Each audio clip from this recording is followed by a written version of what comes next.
Bonjour, je vais vous expliquer dans cette courte vidéo quelques petites choses qu'il faut savoir pour sa recherche d'appartement en location sur New York City.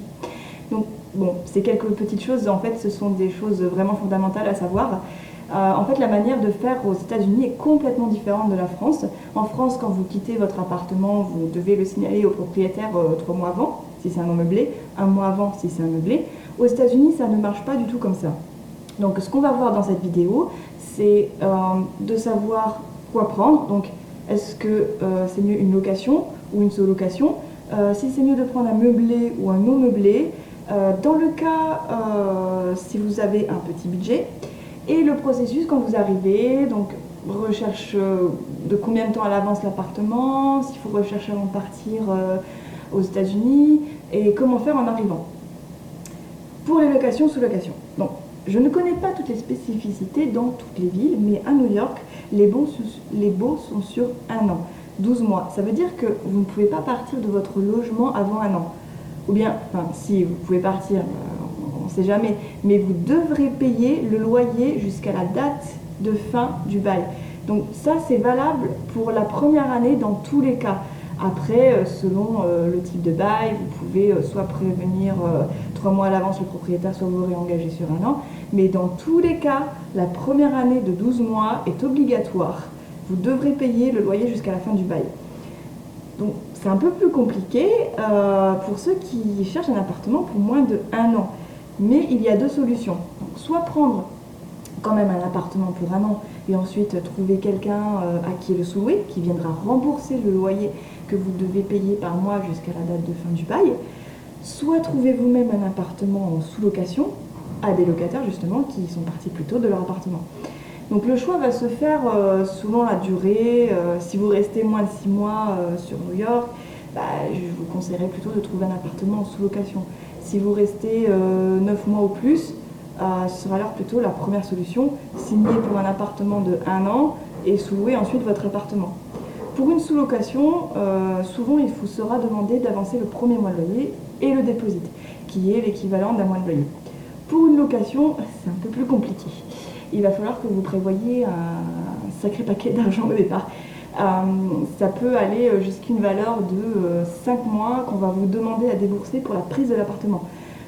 Donc tout ça, en fait, c'est calculé parce que vous n'avez pas de credit score quand vous arrivez aux États-Unis. Je vous renvoie à l'article qui explique ce que c'est qu'un credit score. Donc il vous sera demandé un dépôt, donc qui est l'équivalent d'un mois de loyer ou 2, selon les propriétaires. Un mois de loyer le premier mois et quelquefois le dernier mois de loyer, ça dépend aussi du propriétaire. Et l'équivalent de 2 mois de loyer, donc 15% pour le broker, l'agent. Et bon, moi j'ai négocié à seulement 1 mois de loyer. Dans mon cas, j'ai eu l'équivalent de 3 mois de loyer à débourser. Ce qu'il faut savoir aussi, c'est qu'il est très facile de trouver un appartement en sous-location déjà meublé avec tout dedans. Moi, dans mon cas, je suis arrivée, j'ai pris une sous-colocation pendant 2 mois et j'ai eu juste besoin d'acheter les draps. Ce qui n'est pas évident quand on recherche un appartement normal, un appartement en location pour 1 an ou plus. Donc, pour le cas des personnes qui arrivent avec seulement une valise comme nous, on a tendance à chercher un meublé. Mais il faut savoir que les meublés sont horriblement chers à New York. Pour un meublé à Manhattan, il faut compter pas moins de 2500 $ par mois pour un studio. Alors qu'un non meublé, vous pouvez en trouver un pour 1700 $ minimum à Manhattan. Donc il y a quand même un gap entre 1700 et 2500, ça fait presque 1000 $ par mois. Donc moi c'est ce que je recherchais au début, un meublé, mais quand j'ai vu les prix, j'ai tout de suite fait le calcul qu'en prenant un non meublé et en achetant des meubles, ça revenait finalement moins cher. Donc nous en avons eu pour environ 2500 $ en tout. Donc quand je dis en tout, c'est vraiment meubles, draps, chiffons, torchons, serviettes, vaisselle, tout pour 2500 $. Donc pour 3 mois, en 3 mois, le meublé était rentabilisé en fait. Donc voilà, pour les meublés ou non meublés, donc je vous conseille, si vous prenez un appartement en location, puisqu'une sous-location, ça sera souvent meublé, si vous prenez un appartement en location, de préférence le prendre non meublé. Si vous avez un petit budget, donc pour petit budget, à New York, c'est moins de 2000 $. Donc ça, c'est un petit budget.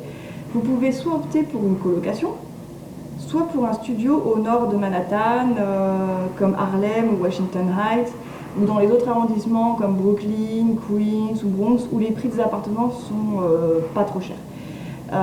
Petite spécificité pour Washington Heights, qui se trouve au nord de Manhattan, il y a des transports assez rapides pour se rendre au cœur de la ville, donc ça peut être un bon compromis, sachant que ici c'est New York, hein, donc le métro il tourne 24/24.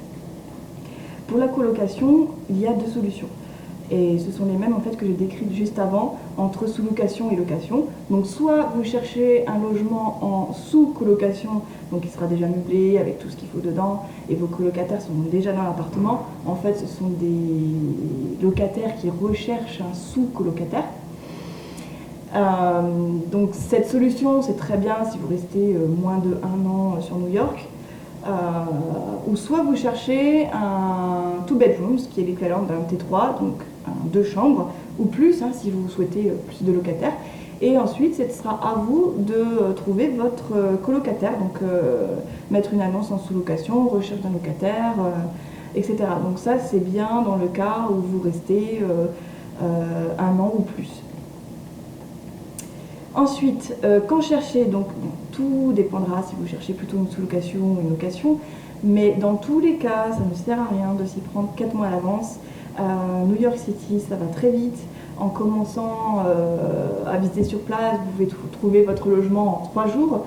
Si vous recherchez une location, je vous conseille par contre de me contacter quelques jours avant votre départ pour que l'on puisse définir toute une liste de visites de logements à votre arrivée.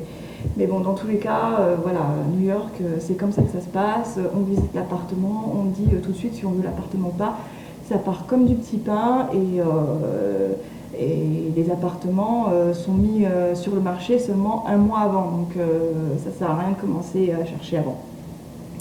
Dans tous les cas, en arrivant aux États-Unis, à New York, ça ne va pas être possible d'arriver directement dans un appartement. À moins que vous ayez envie de prendre quelque chose en visiter, hein, ça peut se faire aussi.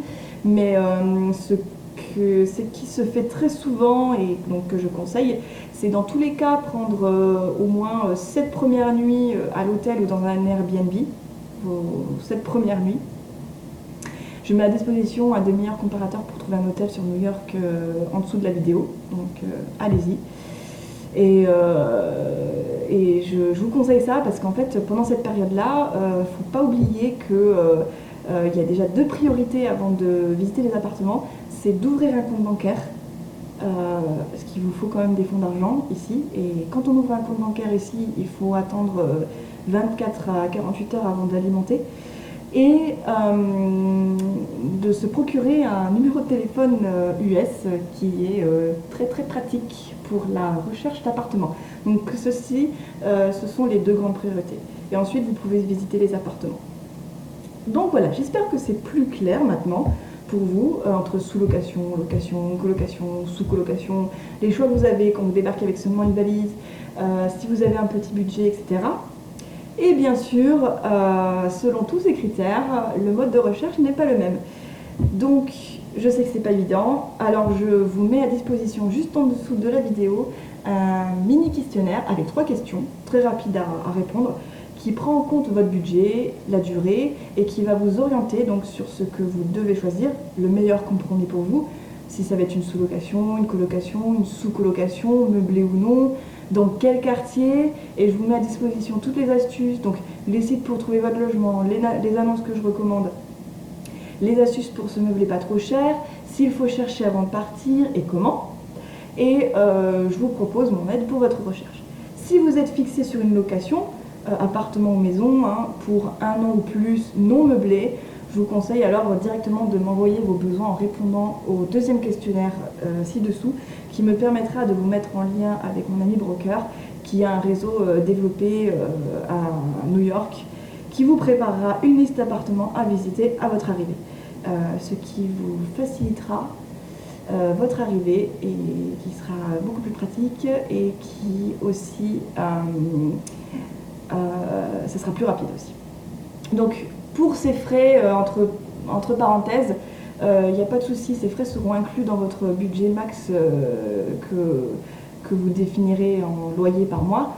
Donc c'est-à-dire que si vous avez un budget de 3 000 $, il ne les dépassera pas. Soit il négociera avec le propriétaire pour que le loyer soit inférieur, soit il réduira ses frais, il calcule ça sur un an, soit il négocie aussi avec le propriétaire pour prendre une partie en charge de ses frais. Je vous conseille aussi de lire mon article sur ma propre expérience de recherche d'appartement. J'y mets des astuces comme les prix par quartier, les prix des appartements par quartier, et tout ce qu'il faut savoir pour choisir un appartement, les charges, comment déposer le dossier, les services à mettre en place en arrivant, et voilà. Donc, pour rappel, remplissez un des 2 questionnaires ci-dessous, le premier pour vous orienter si vous êtes un peu perdu, et le deuxième si vous êtes fixé. Et je vous souhaite bon courage dans votre recherche et à très bientôt.